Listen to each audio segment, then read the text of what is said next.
नमस्कार, दिन भर की बड़ी खबरों में आपका स्वागत है। मैं हूं आपके साथ सुरभि राजपूत। आज इस बुलेटिन में बात होगी राहुल गांधी के कारपेंटरों से हुई बात की, दानिश अली के पीएम मोदी को लिखे पत्र की, बात करेंगे पीएम मोदी के ड्रीम प्रोजेक्ट के टूटते सपने की, एमपी चुनाव में बुरी फंसी बीजेपी की, जानेंगे भारत जोड़ो यात्रा को लेकर कांग्रेस के प्लान की, साथ ही देखेंगे कि जाने माने कार्टूनिस्ट इरफान की किस खबर पर पड़ी है तिरछी नजर। और बुलेटिन के आखिर में बात करेंगे एक और सहयोगी के एनडीए छोड़ने के संकेतों की। इसके साथ ही और भी कई बड़ी खबरों से आपको करवाएंगे रूबरू, लेकिन तमाम बड़ी खबरों से पहले एक नजर सुर्खियों पर। महिला आरक्षण विधेयक बना कानून, राष्ट्रपति ने लगाई नारी शक्ति वंदन विधेयक पर मुहर, संसद के विशेष सत्र में हुआ था पास। मध्य प्रदेश में महिलाओं के खिलाफ अपराधों को लेकर शिवराज सरकार पर कांग्रेस ने साधा निशाना। कांग्रेस महासचिव रणदीप सिंह सुरजेवाला ने एक्स पर लिखा, मध्य प्रदेश में भाजपा शासन में अब बेटी होना अभिशाप। कावेरी जल विवाद को लेकर आज कर्नाटक बंद, 44 फ्लाइट कैंसिल, 50 प्रदर्शनकारी हिरासत में। सीएम सिद्धारमैया बोले, रिटायर्ड जजों की सलाह पर बनाएंगे आगे का प्लान। शेयर बाजार में रही तेजी, सेंसेक्स 320 अंक बढ़कर 65,828 पर बंद, निफ्टी 114 अंकों की बढ़त के साथ 19,638 पर बंद। तो ये तो थी सुर्खियां और अब बात आज की सबसे बड़ी खबर की। राहुल गांधी गुरुवार को अचानक ही दिल्ली के कीर्तिनगर में बनी एशिया की सबसे बड़ी फर्नीचर मार्केट में पहुंच गए थे। यहां उन्होंने कारपेंटरों से बात की और उनसे लकड़ी के फर्नीचर बनाने के हुनर भी सीखे। राहुल गांधी ने एक कुर्सी भी बनाई।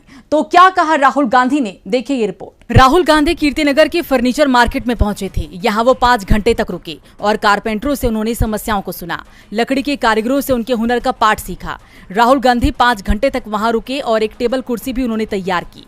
हाथ में आरी और हथौड़े लिए राहुल गांधी के फोटो भी बाद में सामने आए थे। बाद में राहुल गांधी ने जो टेबल बनाई थी वो उसे अपने साथ ले गए। राहुल गांधी जिन कारीगरों से मिले, उसने डीबी लाइव की टीम से मुलाकात की और हमारी टीम ने जाना कि 5 घंटे तक राहुल ने कारपेंटरों के साथ क्या किया। इसे लेकर बातचीत में फर्नीचर मार्केट के कारीगर ने बताया कि आ करके कहा कि चलो फर्नीचर का आप लोग काम करते हैं। सब बायोडाटा लिया, पूछा हम लोगों से कि आप लोग क्या नाम है। हम कहा मेरा नाम दिनेश्वर शर्मा है। फिर हमसे गले मिले, सब कुछ किए। हाँ, इसके बाद में क्या किए, तो आए तो फिर वो लकड़ी उकड़ी का जो था ना सामान, वो टेबल जो था कुर्सी, तो उसमें अपना वो बनाना चालू किया। आरी चलाए, जाली मशीन चलाए, रंदा चलाए, है कि नहीं, कटर मशीन चलाए और बहुत बढ़िया बाकायदे वो अपना गिल्लू उल्लू लगा करके कील उल ठोके, यानी कुर्सी। राहुल मोहब्बत की दुकान खोल रहे हैं, वो आम आदमी से मिल रहे हैं, तो सत्ताधारी बीजेपी के सांसदों को सिर्फ वोट ही दिखाई दे रहा है। लोकसभा में बीजेपी सांसद ने विपक्षी सदस्य दानिश अली को लेकर जो अभद्र भाषा इस्तेमाल की, उसे लेकर देश में गुस्सा देखा जा रहा है। तो ये गुस्सा इस बात से और भी बढ़ रहा है कि अभद्र भाषा का इस्तेमाल करने वाले रमेश भिदुड़ी को सजा की जगह इनाम मिल रहा है। और अब इसे लेकर दानिश अली ने पीएम मोदी को भी पत्र लिखा है। तो क्या कहा है दानिश अली ने इस पत्र में, देखिए ये रिपोर्ट। बीजेपी सांसद रमेश भिदुड़ी के लोकसभा में दिए बयान के बाद पार्टी बैकफुट पर दिखाई दे रही थी। लोकसभा स्पीकर ने भिदुड़ी को जमकर सुनाया, चेतावनी दी, उनके बयान को संसद की कार्रवाई से निकाल दिया। रमेश भिदुड़ी के बेतुकी बयानबाजी से वो पहले से ही विपक्ष के निशाने पर हैं।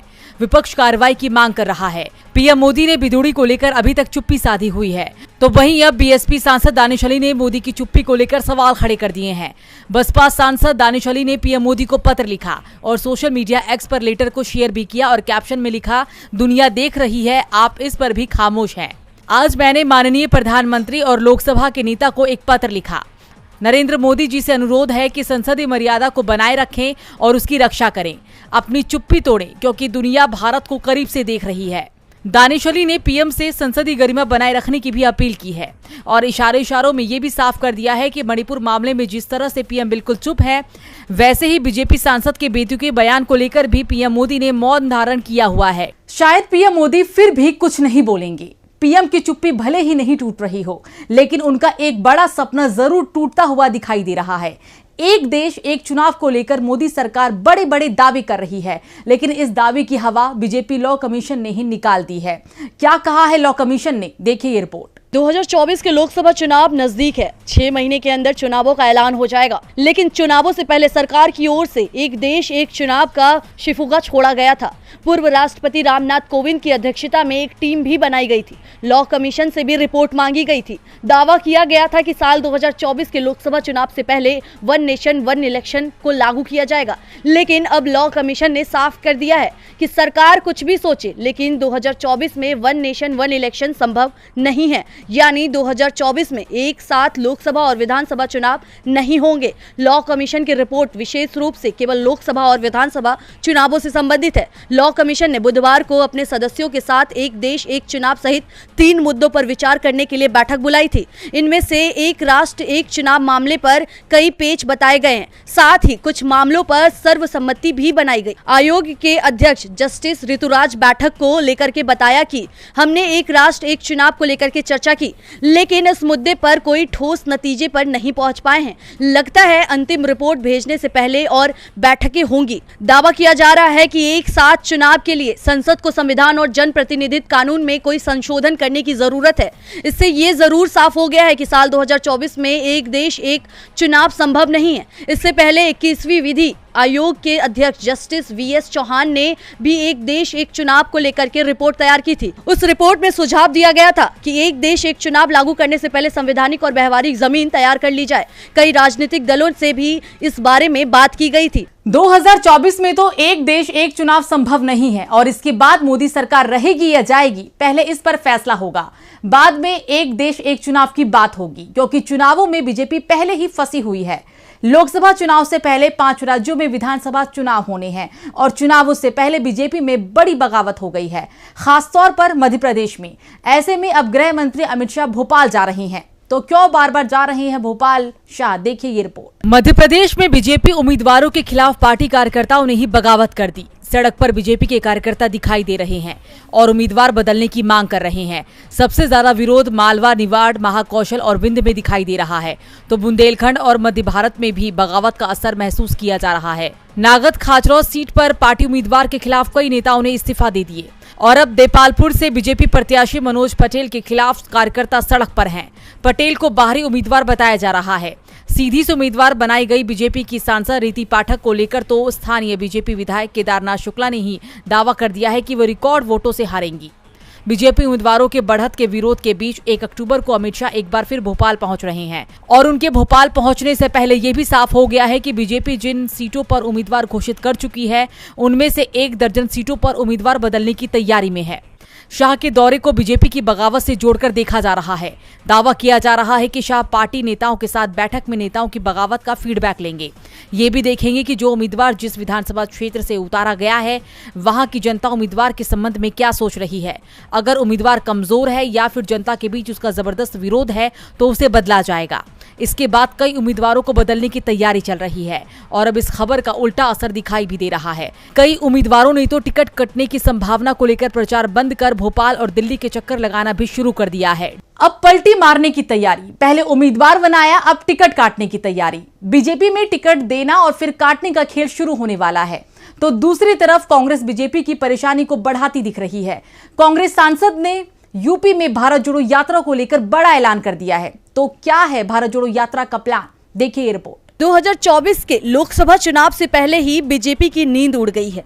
पहले से ही इंडिया गठबंधन के लगातार मजबूत होने से मोदी सरकार परेशान है, तो वहीं अब कांग्रेस का प्लान उसकी परेशानी को और बढ़ाता दिख रहा है। राहुल गांधी की भारत जोड़ो यात्रा लगातार चल रही है और वो आम लोगों के साथ मिल रहे हैं और अब यूपी में कांग्रेस पार्टी ने इस यात्रा को लेकर के पार्टी के सांसद इमरान प्रतापगढ़ी ने बड़ा दावा किया है। उन्होंने क्या कहा है, देखिए। आप अखलाक की पहली लिंचिंग से लेकर के और तबरेज अंसारी, मिनहाज अंसारी, मोहम्मद अकबर, पहलू खान, जुनैद से लेकर के मोहम्मद उमर से लेकर के अब तक मैं एक एक शख्स से पर्सनली मिला हूं। बहुत सारी चीज़ों का हम ढिंडोरा नहीं पीटते हैं और बहुत सारी चीज़ें हैं दुनिया के सामने आ जाती हैं। हम खड़े हैं, तमाम मुद्दों पर साथ खड़े हैं और राहुल जी चूंकि हमें ताकत देते हैं, राहुल जी खड़े हैं इस तरह के मुद्दों पर, तो मैं उनके सिपाही की हैसियत से काम कर रहा हूं। ये एक फाल्स नैरेटिव है जो बनाने की कोशिश की जाती है कि हम जैसे लोग तो ड्राइंग रूम पॉलिटिशियन हो ही नहीं सकते, क्योंकि हमारे पास कोई ड्राइंग रूम है ही नहीं इधर। भारत जोड़ो यात्रा को लेकर मोदी सरकार पहले से ही परेशान है, तो किसानों ने उनकी परेशानी को और भी ज्यादा बढ़ा दिया है। दरअसल 2021 में 1 साल तक चले किसान आंदोलन को बाद में मोदी सरकार ने कृषि कानून तो वापस ले लिए, लेकिन किसानों से जो वादा किया गया उसे अभी तक पूरा नहीं किया गया है, जिससे नाराज किसानों ने एक बार फिर आंदोलन शुरू कर दिया है। पंजाब में किसानों ने अपनी मांगों को लेकर मोर्चा खोल दिया है। किसानों ने एमएसपी और बाढ़ से हुए नुकसान के मुआवजे के लिए पटरियों पर बैठकर प्रदर्शन शुरू कर दिया है। किसानों ने गुरुवार को अपना आंदोलन शुरू किया। फिलहाल किसानों ने इसे 3 दिन तक ही आंदोलन का ऐलान किया है। आज आंदोलन का दूसरा दिन था और किसानों ने रेल के पहिए जाम कर दिए। रेल रोको आंदोलन के तहत ट्रेनों के चक्के जाम हो गए हैं। दिल्ली से अमृतसर, पठानकोट से अमृतसर और पंजाब से चंडीगढ़ के रेलवे स्टेशन पूरी तरह से बाधित हैं। किसानों के आंदोलन के चलते सैकड़ों ट्रेनों की आवाजाही प्रभावित हुई है।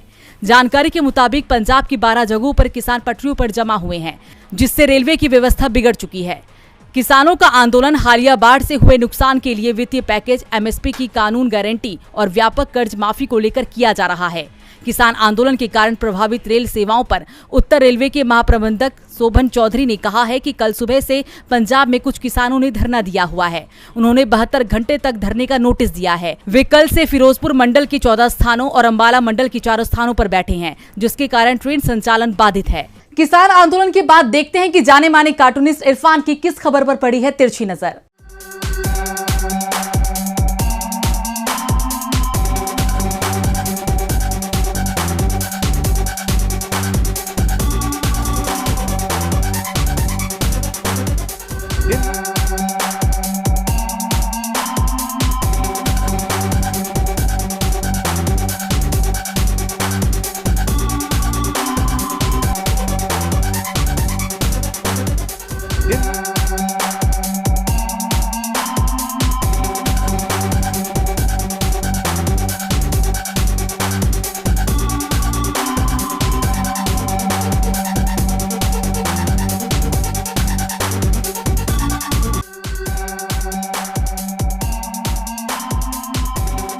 राहुल गांधी दिल्ली के फर्नीचर मार्केट पहुंचे। वहां पर उन्होंने कुछ फर्नीचर भी बनाया। अगर वो भारत के पीएम बन भी गए तो उनको बहुत सारा समय अपना देश में जो कुछ बहुत फूट चुका है उसको जोड़ने में लगाना पड़ेगा। तो बहुत बहुत शुक्रिया इरफान जी। और बुलेटिन के आखिर में बात हरियाणा में बीजेपी और उसके सहयोगी के साथ शुरू हुए टकराव की।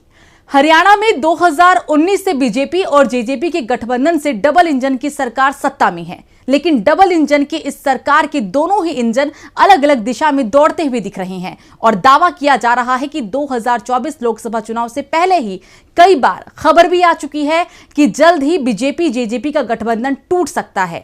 और अब तो बीजेपी ने भी बड़ा बयान देकर सबको चौंका दिया है। तो क्या कहा है बीजेपी सांसद ने, आइए देखते हैं। हरियाणा में 2014 से बीजेपी और जेजेपी के गठबंधन की सरकार है, लेकिन ये गठबंधन आगे और कितने दिन रहने वाला है, इसको लेकर हर किसी के मन में सवाल उठते रहते हैं, क्योंकि सत्ताधारी गठबंधन में दोनों ही दलों के नेता एक दूसरे पर निशाना साधने का कोई मौका नहीं चूकते हैं। इससे यही लग रहा है कि लोकसभा चुनाव से पहले ये गठबंधन टूट जाएगा। वहीं अब जो खबर आ रही है उससे यही लग रहा है कि सिर्फ गठबंधन ही नहीं, बीजेपी खेमे में भी सब कुछ ठीक नहीं चल रहा है। दरअसल हिसार से बीजेपी सांसद बृजेंद्र सिंह ने जेजेपी से गठबंधन को लेकर बड़ा बयान दिया है। जींद के गांव बुआना में एक कार्यक्रम के दौरान बीजेपी सांसद ने कहा कि बीजेपी जेजेपी के गठबंधन से जितनी जल्दी पीछा छुड़ा लेगी उतना ही अच्छा रहेगा। उन्होंने साफ शब्दों में कहा कि बीजेपी को गठबंधन की जरूरत नहीं है। बीजेपी अकेले अपने दम पर हरियाणा में लोकसभा और विधानसभा चुनाव लड़कर जीत सकती है। पूर्व केंद्रीय मंत्री बीरेंद्र सिंह के बेटे सांसद बृजेंद्र सिंह भी पिता की राह पर ही हैं। पिता की तरह वो भी जेजेपी के खिलाफ बीजेपी के गठबंधन को लेकर अक्सर अपनी प्रतिक्रिया देते रहते हैं। हालांकि ये कोई पहली बार नहीं है जब बीजेपी जेजेपी में गुटबाजी सरेआम दिखाई दी हो। इससे पहले भी कई बार दोनों की नाराजगी सामने आ चुकी है। बीजेपी प्रभारी बिप्लब देब ने तो यहाँ तक कह दिया था कि जेजेपी ने समर्थन देकर कोई एहसान नहीं किया, बदले में उनके विधायकों को मंत्री बनाया गया है।